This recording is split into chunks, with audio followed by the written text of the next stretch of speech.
Hey, what's up everybody? Welcome back to Rock and Groove. Today we're going to be doing a review and demo of a modded Schecter Omen 6 Extreme.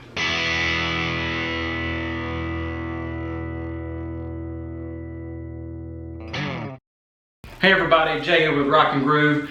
Happy St. Patrick's Day, even though it's probably not going to be St. Patrick's Day when you're watching this video. But it's alright. Today we're going to be doing a video on what I'm going to do to this Schecter, you can see it, Omen 6 Extreme. So with that, I happen to have lying around a 2000, no actually it's a 1999 or 98 Seymour Duncan Distortion. I've had it in a few different guitars. It's kind of a special pickup to me, and I never want to lose it. I don't want to get rid of it or anything, but I happen to have it lying around, and I want to put it in this guitar, and I want to also get a new pickup into the neck, and so I'm going to end up putting an Invader in there. I happen to have an Invader too, a Seymour Duncan Invader. So we're going to put that in there, and I'm going to do some other mods to it. So what I'm going to do is I'm going to throw this on the table right now. I'm going to take the back apart, and we're going to look at it, talk about it, and then we'll come back, do a demo, and just tell me what you think. All right, everybody. So this is my workspace for now, just to show you what how I'm digging into it so far. So this is I got the Invader for the neck. This is my old Duncan Distortion. I bought that in 98 or 99. I still have it, so I had it laying around. I wanted to go ahead and put it in there, so I'm putting that in there too. But I wanted to go ahead and show you a little bit here. I've already had the strings on it. They're new. I don't want to take them off, so I just got them really loose. Just to kind of show you some quality here. You know, this has already got the shielding paint inside, and it just looks really good. It's just really good for what it is and everything. Get a good zoom.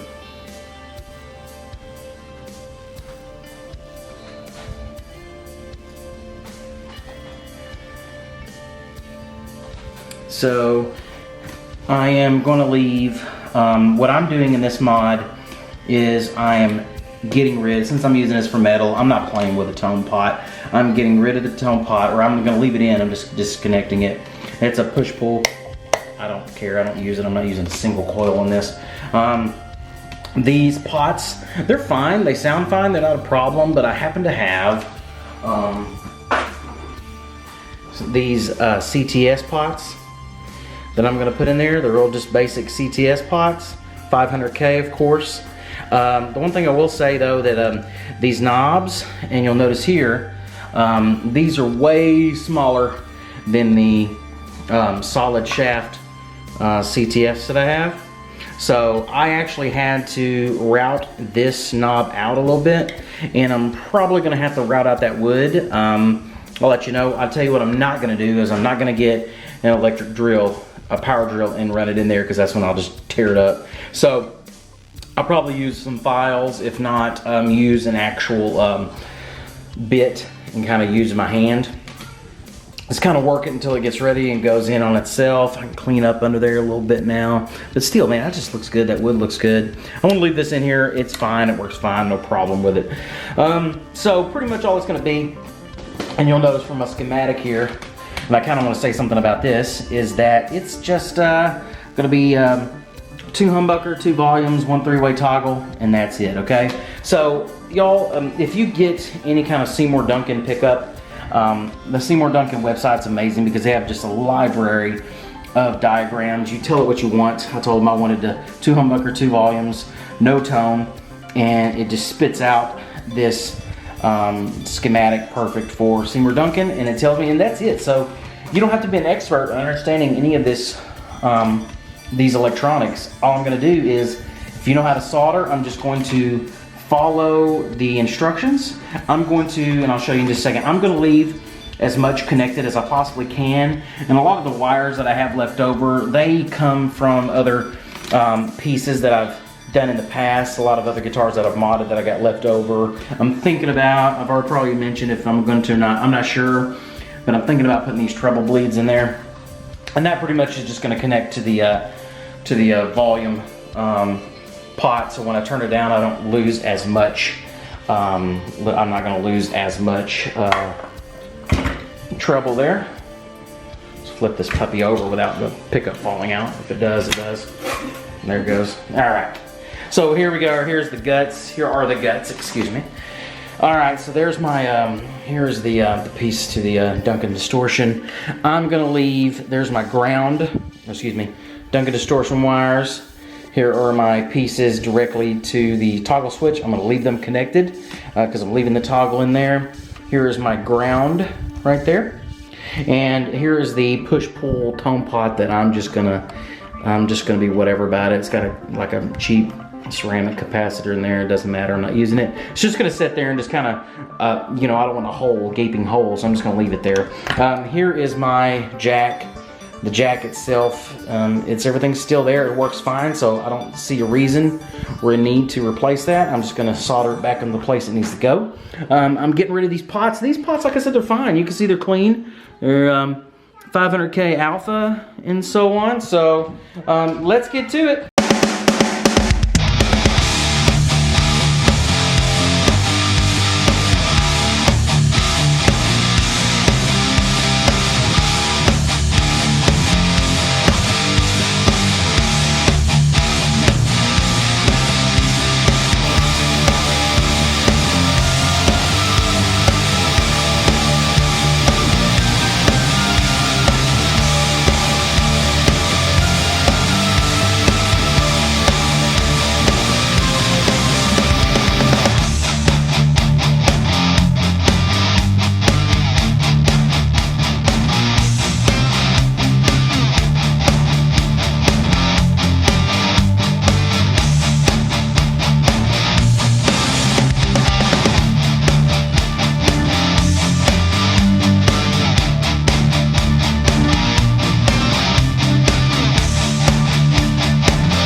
So what I ended up doing with this guitar, obviously with cleaning it and everything, I went ahead and threw in the two pickups, the Seymour Duncan Distortion and the Duncan Invader.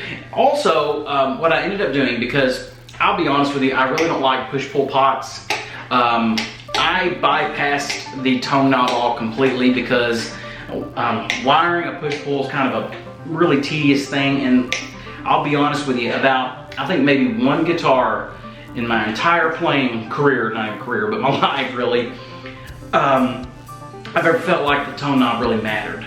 So I kind of just bypassed it completely. So the only thing that's really wired up are the two volume knobs here. Other than that, I ended up keeping the switch. The switch was absolutely fine. Like I said, I bypassed the tone knob and I put in two new CTS volume pots here. Everything else, complete new wiring job inside of that. Obviously, especially with the two new pickups. I kept the tuners. The tuners are absolutely fine. These are the Schecter brand tuners. They are absolutely no problem at all. Cleaned the fretboard, cleaned it up really good. Everything, it works really good. I ended up not using the treble bleeds for a couple reasons. I still have them and I do want to use them, but at the same time, when I got the new pots in there and I got the wires ready to go, I just said forget it. Let me just put these in and let's just see how these new pickups sound inside of this guitar, fresh, with new pots, no extra bleeds or anything at all like that. Because I really wasn't planning on, when I'm playing heavy, which I plan to do with this guitar, I'm not turning the volume down and I'm not messing with the tone. So it's just gonna be wide open all the time anyway. So, with that being said, I think this guitar is really good. As far as the guitar itself, it's a beautiful guitar. As you can see, it's got a wonderful quilt top veneer on the top there. On the back here, we can see the wood.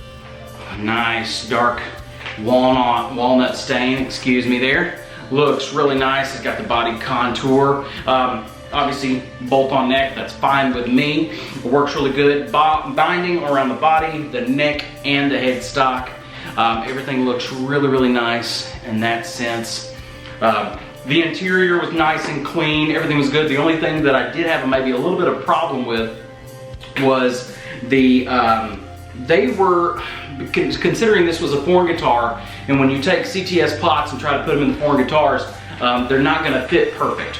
So I actually had to mod the wood and the knobs a little bit to get them to fit. I stripped out a little bit of the knobs because you can tell when you go into the knobs there, it has the actual, let me see if it's put where you can see it there. I'm not sure if you can see that, but it's got the actual Allen wrench pieces that connect it to the shaft.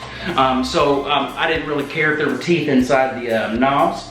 Took the knobs, I stripped them out, made them fit, but also I had to, on the wood, I had to bore out the actual shaft holes a little bit more. And the only other problem was that since it was a foreign guitar, and these are US pots, they still didn't want to go out all the way, even though they were short shaft, and they still matched in the sense that they were short shaft. I still had to kind of do a little woodworking on the inside a little bit there. It did not mess up my interior at all. Everything was working really good, or exterior, excuse me. The outside, it looks really nice, even if I took these tops off here. So on to other parts of the guitar, not necessarily, I guess cosmetic, but not just cosmetic, it's more, you know, practical, but more stock issues, or not issues, but parts of the guitar. This guitar is a really nice, solid guitar regardless. It's not one of the super high ends, but to be honest with you, I don't care. I mean, this thing looks absolutely gorgeous. The stain looks great.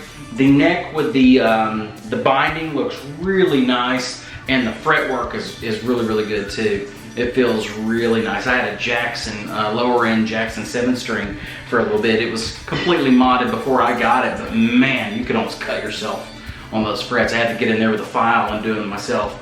But this is really good. The nut, while it is a cheaper nut, it works fine. It works really, really good. It's not, I wouldn't say it's garbage plastic at all, but it does absolutely fine. And this is a 2015 anyway. So this thing at this point in 2021 is 6 years old. The frets still look really nice. The inlays look really nice.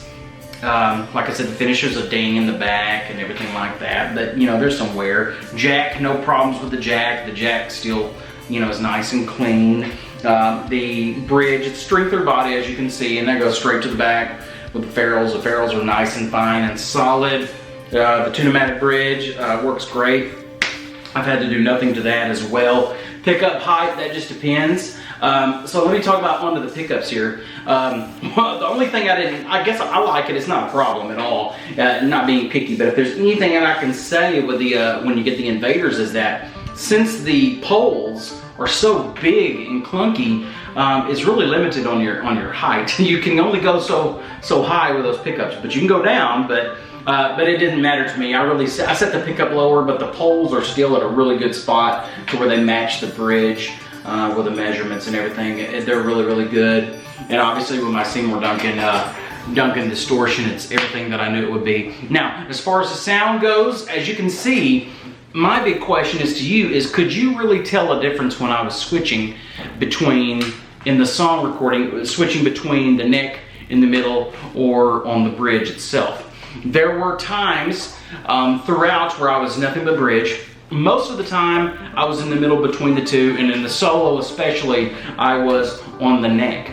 But to be honest with you, and this is one thing I really like about this guitar, and especially the with the pots and the two pickup combinations, is that there wasn't a muddy mix. A lot of guitars, even high-end pickups that I've had, when you mix the neck and the bridge, or you just go straight neck, it becomes mud when you're really trying to strum it. This is one guitar where I feel like I could throw it all the way up on the neck and just chug, and there would still be definition between my palm mutes and my notes and the chord changes. And that was one thing I really, really appreciated with it there, and I really liked it. So that's something I really, really, really like about these pickups. They're just a great combination. So putting a Duncan Distortion, I think, with an Invader in the neck is really good. I've had another like a Duncan Distortion in the neck and mixed the two bridge and neck Duncan Distortions, and it was muddy. And I really never switched over and did anything with the neck. But this one here, this is one particular neck pickup I really feel good about, that I can do a lot more with. So it's a lot of fun in that sense, and I think the tone was fantastic. It had a deep, heavy, chugging a tone to it, but at the same time there was a lot of good definition, and I liked it. Now that's not to say though that there was anything wrong with the Schecter pickups that came into it. If you're looking into getting one of these guitars with the Schecter pickups, they're totally fine. They sounded really, really, really good. One thing I noticed is that the C and B, I believe it was called, the brand that have actually pickups, it says Schecter on it, and they're Schecter Diamond Plus pickups. And they sounded fine. They sounded absolutely fine. There's nothing wrong with it. So if I didn't happen to have pickups laying around, I probably wouldn't have changed them and felt the problem with it at all. But I just wanted to put these to use. But those pickups, even though they're Schecter pickups Diamond Plus, they were made by a company on the back. When you turn them over, see it's G&B. I've been told they may also make the PRS SE models pickups, the newer ones as well. But they sounded fine to me. I didn't personally have a problem with it, and trust me, I'm pretty picky when it comes to mud. I hate muddy sounding. I want to hear the definition. I want to really hear the high end come through in a lot of ways when I'm playing heavy, and that's what like I said, that's what I'm doing with this guitar. Y'all, otherwise this guitar is a fantastic guitar. I really liked it. Neck smooth. I can keep on going on with this right here all together. So I hope you enjoyed this video. I hope you liked it and enjoyed the song. If you are interested in the song, you can look right here now and take a link over to the song. It's an instrumental version of a song that I'm working on over on my Vox and Idiom page. That's a page of my music project that's doing mainly dark synth work. But at the same time, I'm going to be mixing in some metal, because at heart and for my entire life pretty much I've been a metalhead. So I'm going to be doing a lot of work with that. So if you want, check out that song on that page, and if you have any questions or comments, leave them down below. And as always, please like and subscribe, and have fun.